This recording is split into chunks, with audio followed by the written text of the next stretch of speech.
First thing that needs to happen for a Kimura from the closed guard is we need to be able to get control of one of his wrists. And we want to be holding with the thumb on the inside. So if our partner is doing a good job keeping his elbows in, keeping the hands on the body here, I'm not going to be able to get that, right? So I need to look at a way to clear his hand to the outside. If my partner really messes up and puts his hands on the mat, that's great. That's going to be the easiest way, right? Because it's already here. But most people that have been training for a little bit, they know to keep their elbows in and their hands in. So they're either going to have the hands here, or they might even have the hands down, more towards the belt, okay? And this is no different than what I showed the kids in kids class today. There's a little trick to being able to get your hands underneath here to try to clear his arms to the outside. And keep in mind there's a lot of different ways to do this. This is just one way. But right now, if he's holding his arms in tight and keeping this connection, I try to come under here, it's very difficult, okay? Well, I'm gonna lift my hip. When I lift my hip up and I drop it back down, there's gonna be a space that forms there for just a brief moment. So I come up, I drop this down, I'm able to get my hands inside. And even if he's really trying hard to keep his arms connected here, there's a space that happens when I do that little bump. Now I'm gonna bring my hands to the outside, okay? And at the same time I'm bringing my hands to the outside, pulling my knees to my chest. And I'm already securing the wrist here, okay?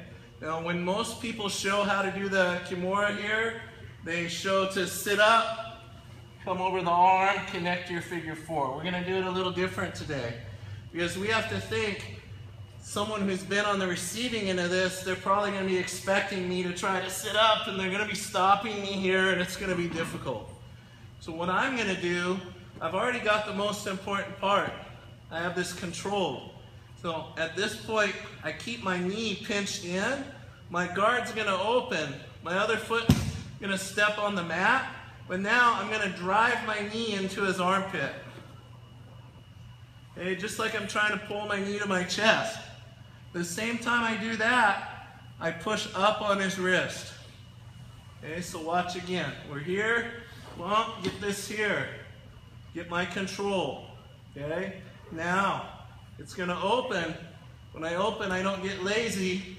I put one foot on the floor, and then the same side that I have his wrist controlled, my knee is gonna drive up, and my hand's gonna push his wrist up. And see how my elbow's on the floor here? He shouldn't be able to get his hand back down once I get my elbow on the floor there. So I'm creating a frame.